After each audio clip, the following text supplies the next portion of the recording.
First of all, welcome. Welcome to, I think this is a number 2 in a series of career development workshops hosted by the Brennan School of Business. These workshops are put together by our fearless leader, Jamie Shaw, who's the Director of Career Development, as well as myself and the other 4 executives in residence. So you might be asking, so for those of you that aren't familiar with executive residence, who are these guys? Okay.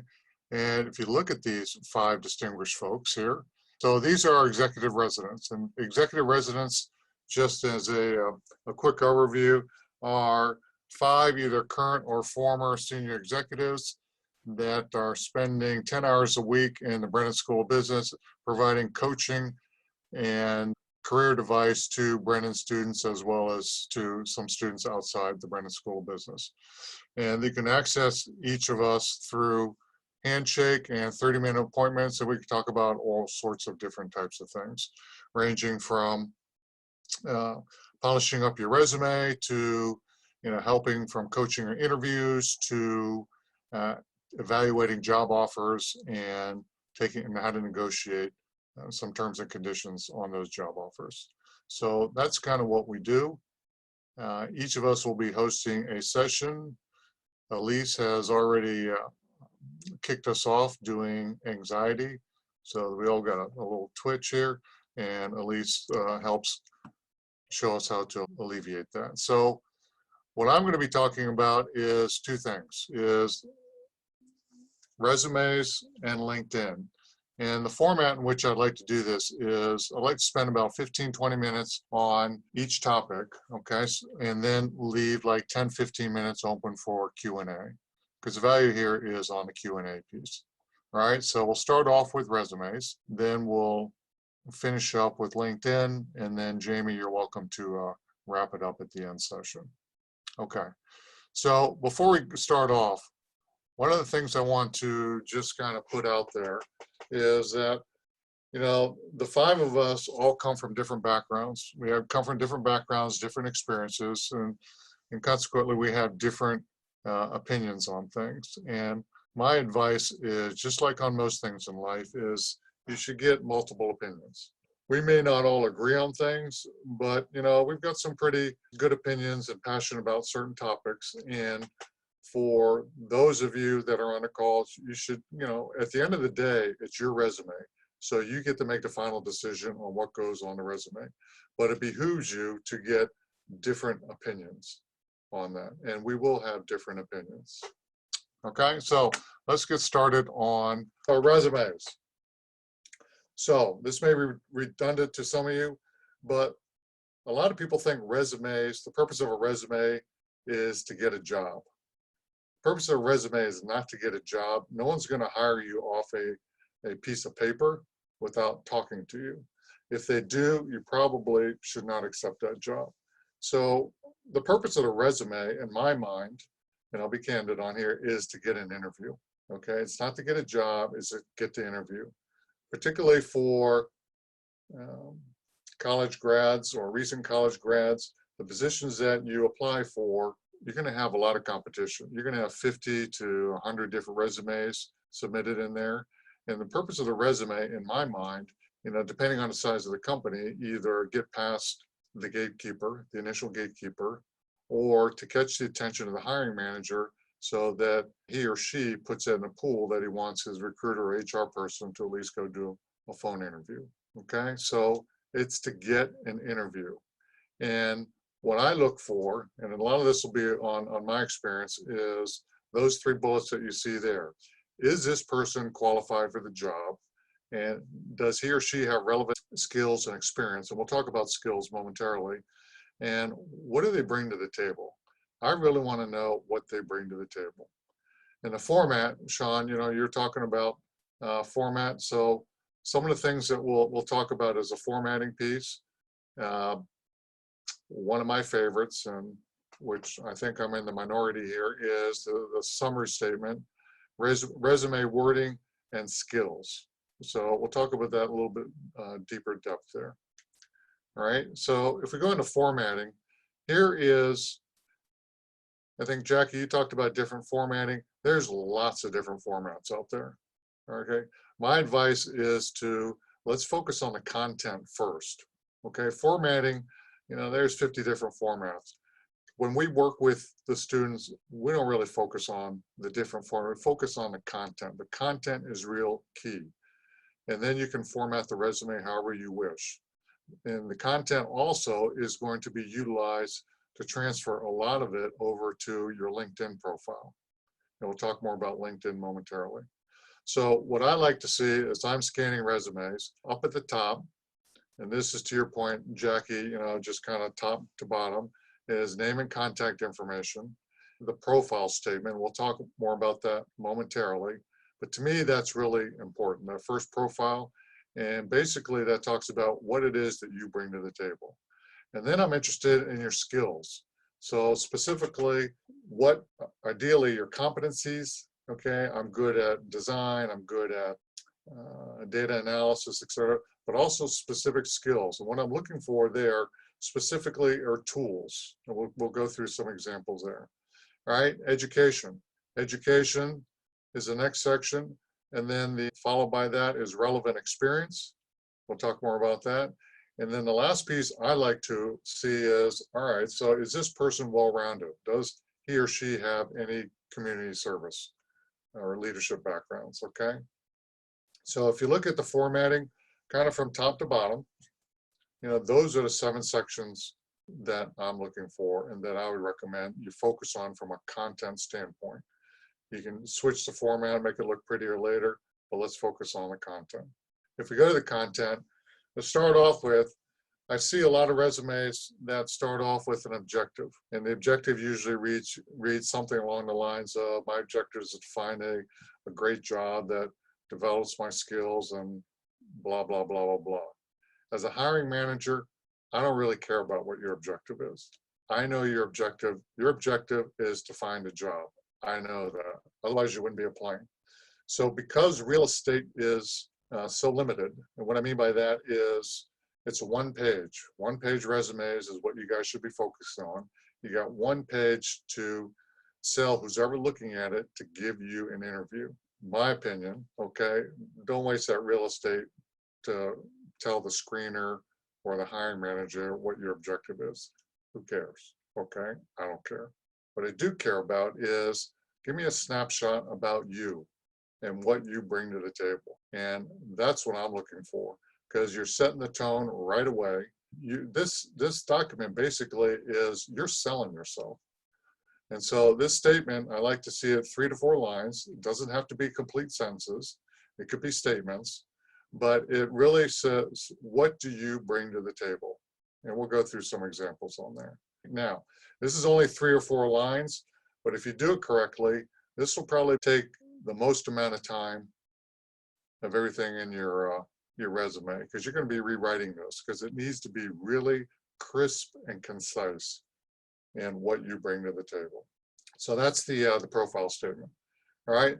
The next comment that I want to make is on your wording, and this is throughout the resume. Throughout the resume, let's use some, let's call it big words, college words, okay, that inspire leadership or action or something that differentiates you. Don't use words like clean the pool 5 times or something like that. I mean, use some of these words. These are some examples of some words that you can build in as you're describing your personal statement, as you're describing the responsibilities that you had in various different jobs. So just some tips in there. Skills. I look for specific skills. Okay, generic skills like, I'm friendly, I like to meet people. That's interesting, but it's not really interesting. I want to know what specific skills that you have. So here's some specific groupings. Down the left-hand side, you'll see data analytics, web tools, CRM presentations. Most students forget about all the skills they do. Lots of times we spend time just kind of pulling things out. There's one down there, languages. Most of our students here are multilingual. A lot of times they forget to put their languages down there. They kind of take it for granted. Being bilingual, trilingual, multilingual, that's a big darn deal. Take a look at these. This is kind of a list of, oh yeah, I know how to use Prezi. Oh yeah, I know how to use PowerPoint.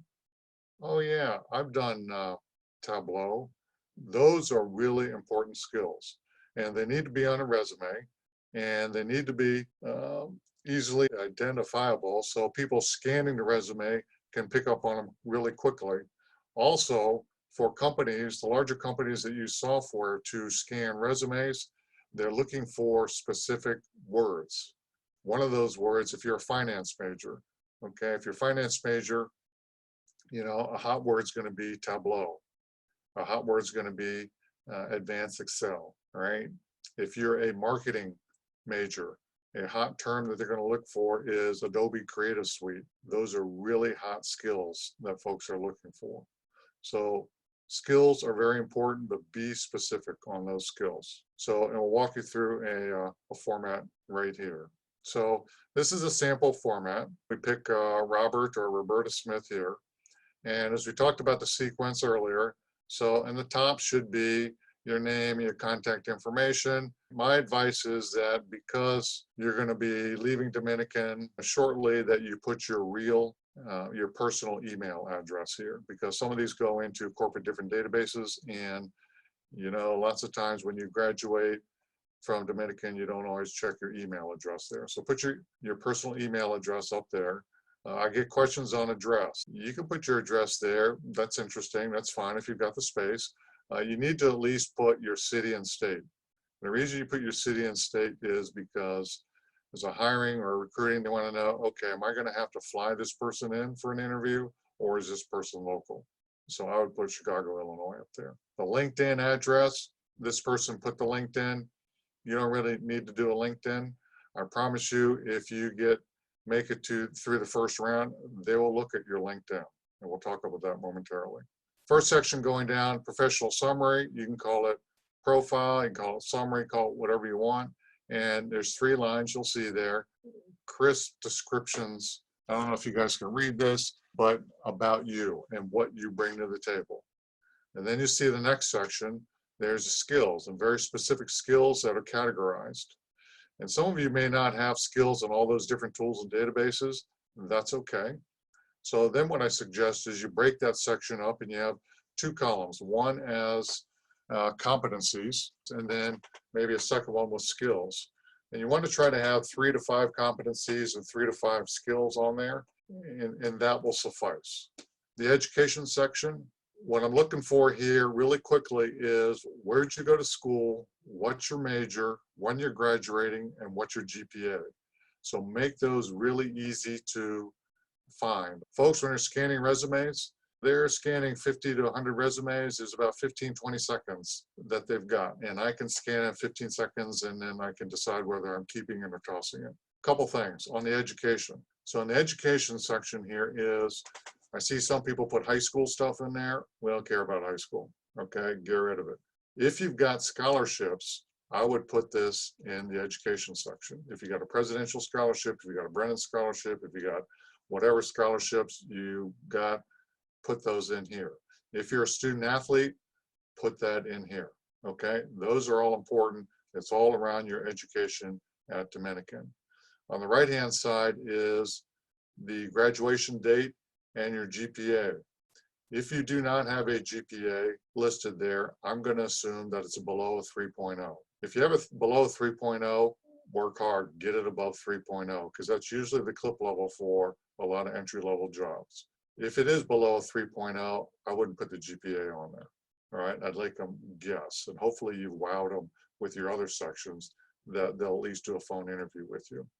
But the GPA is really important on there. Then the next section here is work experience. And the work experience is, you don't have to list everything on there, but some relevant experience, okay? If you're a pizza runner, that's interesting, but not that interesting if you got some other things to put on there. Your bullets underneath your work experience, my recommendation is you limit them to 3 to 5 bullets, 3 to 5 bullets there, and make sure they're descriptive bullets. Waitress at XYZ restaurant, what did you do there? And think about the experiences, waitressing as an example, that you picked up there. I've talked to a lot of students that say that, well, it's just a waitress. Well, a waitress is a big deal. Okay, you've had to interact with people, you've had to understand what their needs are, you've had to handle complaints, you've had to make recommendations. There's a lot of good things about being a waitress, as an example. So that's kind of the work experience. And then the last piece there is community service / leadership, and just list the organizations and where they're located. Don't have to put a big long description in there. Just for me to know that, all right, you're a well-rounded individual and that you do more than work and go to school. You actually give back to the community a little bit. So that's kind of the sections that I like to see. Now, what happens if you don't have a lot of work experience and you got a lot of space on here? So one of the suggestions that I have is pick 2 courses that entail projects, some type of group projects. If it's a marketing analysis of some market or international market or product, list that project down and use 3 bullets to describe that and what you did on that. We've had a lot of students that used an entrepreneurial project, develop a business plan for a new startup business. What was the business about? What was their role? What did they do? By putting relevant projects in there, it's much more meaningful than listing courses. So lots of folks like to list courses in here. The fact of the matter is the Brennan School is ACSB accredited, and so is Northwestern, so is University of Chicago, so is University of Illinois. Guess what? If we're all accredited by the same folks, you have to take the same courses. As a hiring manager, I know that, okay? So listing accounting 101, accounting 102, marketing 301, it's a waste of real estate. Get rid of that, okay? Put relevant coursework instead. So focus on the content. And then here, what I'm gonna do here is just kind of flash through different examples of how you lay it out. So earlier we talked about if you don't have a whole heck of a lot of skills, you can list core competencies: design and marketing collateral, graphic design, data analysis. You can put core competencies in there, and then some of your skills. Okay, so there's one format. Here's a couple more different formats, all right? And there's lots of different looks, but what they do share in common is they're all kind of top down. Here's another one. So you start getting a little fancier. So this starts getting a little confusing. Some people can pull it off, some people can't pull it off. Lots of times when you're marketing professionals typically like to do a little bit fancier because they want to show off some of their creativity and some of their design skills. So that's okay. Personally, depends on your audience. So that's another way of looking at things. All right. And then last is just kind of wrap up on the section on resumes. Is we talked earlier about describing what you did in your particular jobs. So if you were doing social media marketing at ABC company, instead of having a bullet that says manage Twitter and Facebook pages, maybe beef that up a little bit, enhance that, and say design and implemented social media campaign, increasing first-time website users by 20%. It's a little bit meatier, because remember, the purpose of the resume is to get you an interview and to get you into that pool of folks that will at least get a phone interview. So I'm going to pause there. I'm going to pause there for questions. Sean, Jackie, Arturo, anyone else that's on the phone? Thoughts, feedbacks, questions? Sure. I just want to say that the wording, especially in this slide, is very great, because a lot of times when I talk about what my skills are, there's a vagueness in the statement. And so I like how you can design a statement. For example, I was a server, so you brought up, being a waitress. I was a waiter, and instead of just saying, was a waiter, I just like your statement providing customer service, in a high volume restaurant. And going from there, I think the main question I would have is that I have a lot of different job experiences. I graduated undergrad 10 years ago, and I've had a lot of different industries. I worked in film and video and service industry. I was a manager of a bar, and my LinkedIn profile right now has all of those positions listed. And so for a resume, would you recommend it be advantageous that I do list all of that work experience, or should I save that real estate for specifically the industry I'm going into, which is because I'm concentrating in marketing. So I'm still kind of uncertain as to what the career focus would be. So I think you answered your own question. It is limited real estate. So on a resume, limit the stuff that's focused on or relevant to the position you're trying to get. If you're trying to get a job as a social media marketing person, the time that you were a bartender is probably not relevant. I'd leave Okay. it off. And you can decide whether you want to put it on LinkedIn or not. Lots of time, if you got a lot of different jobs, kind of less is more. Okay. Great. Thanks. Okay, good question. Jackie, to answer your questions on formatting and Yeah, I had a very quick question on in terms of coursework and learning relevant experience within marketing, for example. Would you recommend adding that before or after your professional experience? so that would be, so the relevant coursework would be right after education, because you've got it's a logical flow. You've got the educational, that's your snapshot there, and then let me tell you about some relevant coursework that I did, and then you go into experience. Okay. Yeah, other than that, in terms of formatting, that's really helpful because the way I have it set up is I try to show a little bit of creativity in there. So with my contact information, I have included some little symbols like the mail, or in terms of my LinkedIn, I have the little link, and I tried adding some color as well. So I guess it really just depends to where you're trying to apply to. Refresh my memory, what's your major? Management major and marketing minor. Try to avoid being too cutesy on this stuff. We're after meat. And you've got a lot of experience, if I recall. You got some meat in there. So let's make sure you pull that meat in there. Okay. Okay. Arthurdo, questions? Are you on? We lost them? I think we lost them. Okay. So Sean and Jackie get a private session. Any other questions on resumes? Me. Hi. So here's my question. I have been telling kids not to put their address on their resume. The reason being is that if you want to drive 45 minutes or an hour to a job, that's your privilege. And I don't want them being excluded because they live far from where the job is. What do you think about that? And I've replaced it with the LinkedIn address because I think it looks good. If they've got a LinkedIn with a picture and some other activities, it's good for the client to go to that.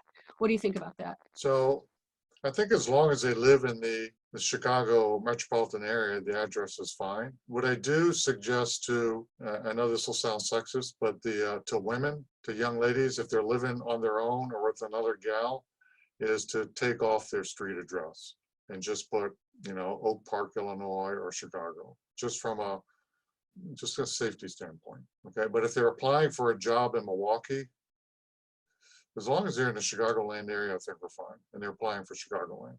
Any other questions? All right, on to LinkedIn. So, as I work with the students, we spend a lot of time on the resume, on the content before we get to LinkedIn. A lot of people want to get to LinkedIn really quickly, but it's about the content. All right, so let's talk about LinkedIn.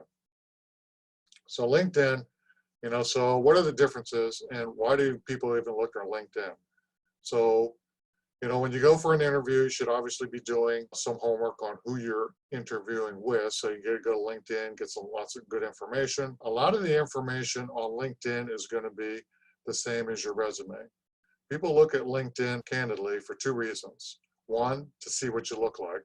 And two, is to make sure there's consistency between what's on the resume and what's in your LinkedIn. And if they note some discrepancies in there, then it's going to raise some eyebrows. Also, the same part of this is related to LinkedIn. Make sure that you do a Google search on yourself, once or twice a year to see what comes up. And make sure, things that you really don't want recruiters or potential employers to see, if it comes up, figure it out how to get rid of it. But back to LinkedIn. On LinkedIn, it's consistency of the information and what you look like.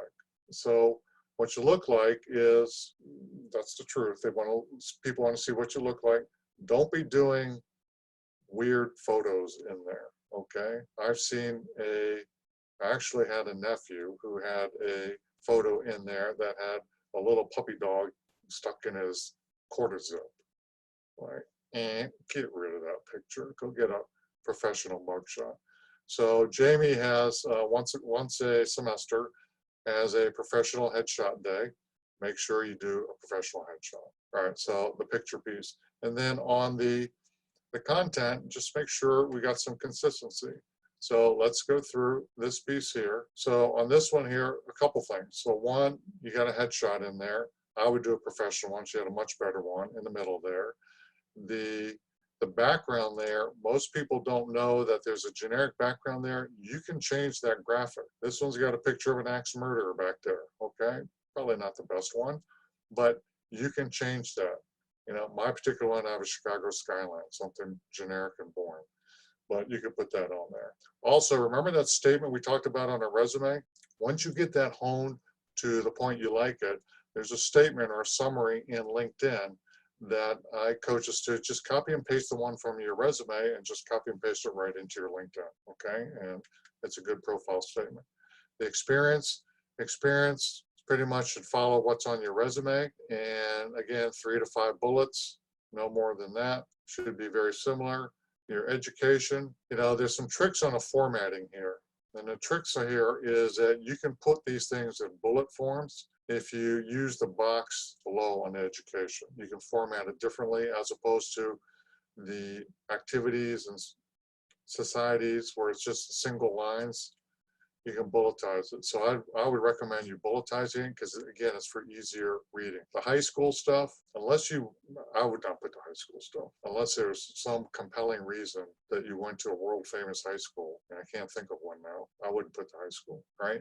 I would also on here put a GPA. If you got a solid GPA, 3.0 or above, I would put that in there. And that's the education piece.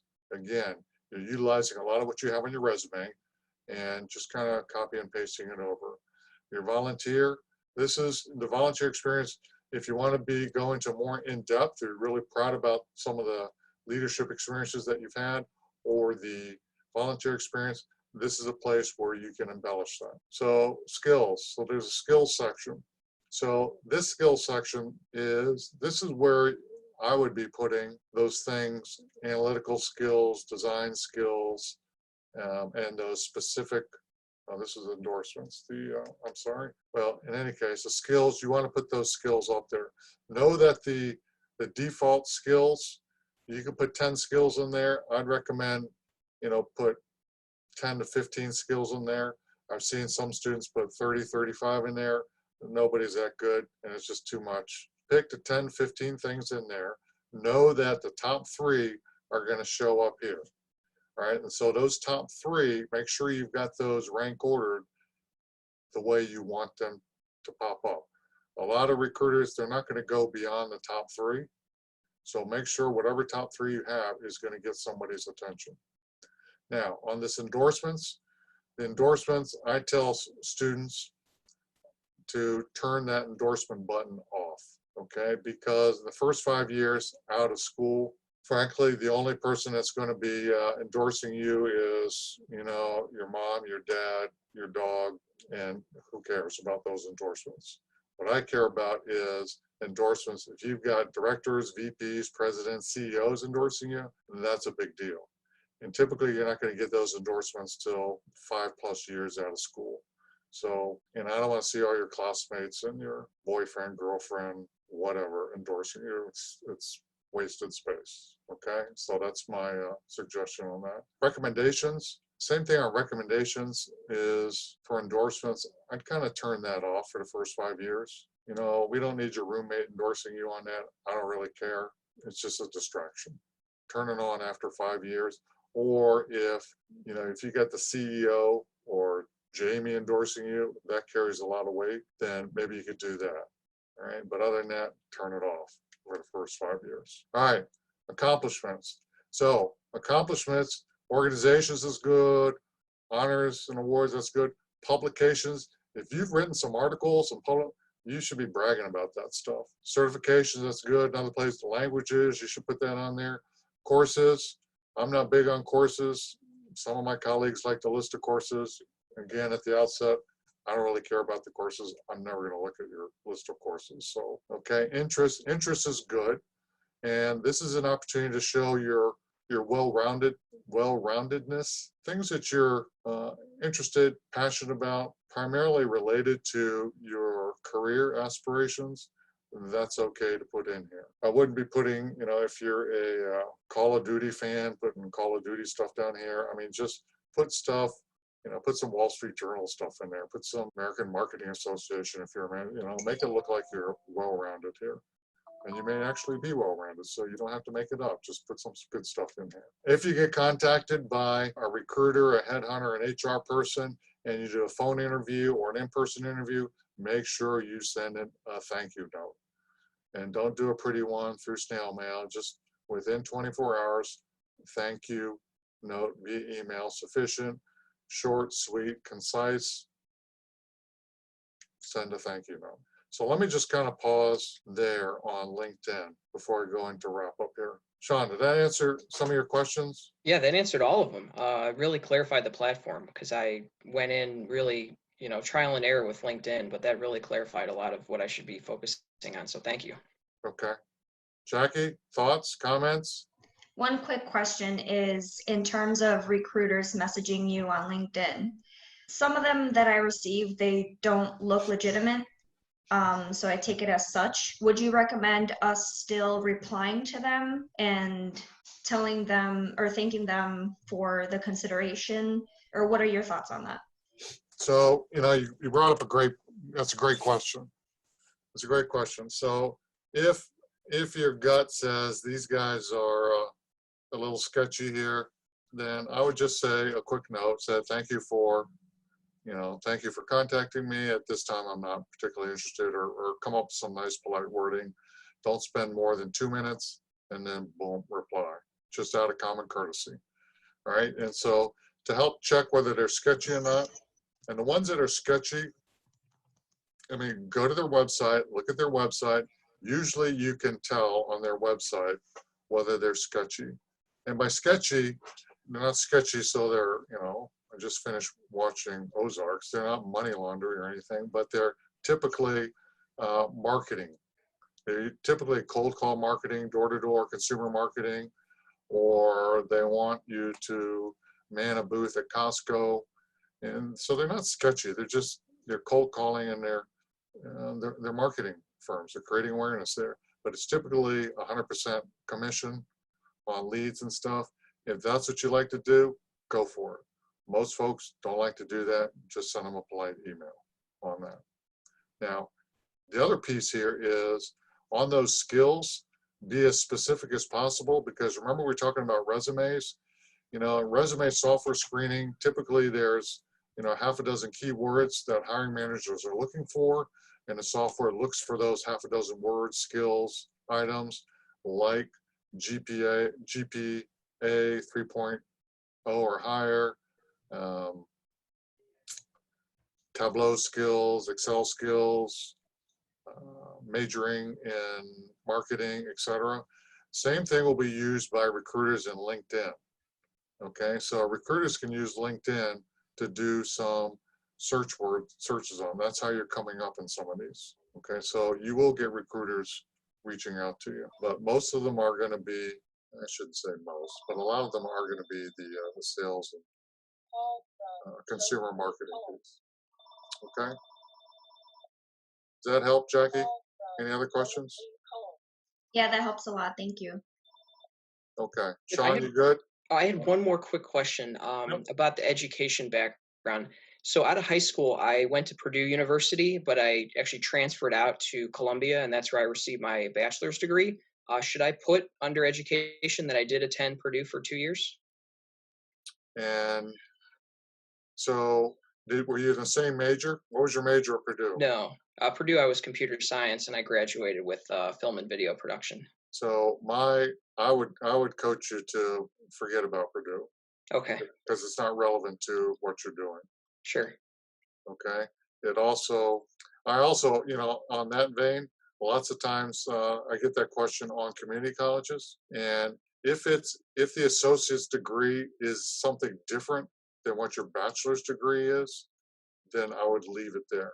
For instance, if you got an associate's degree in computer science at Triton, and then your bachelor's degree at Dominican was marketing, I would leave both in.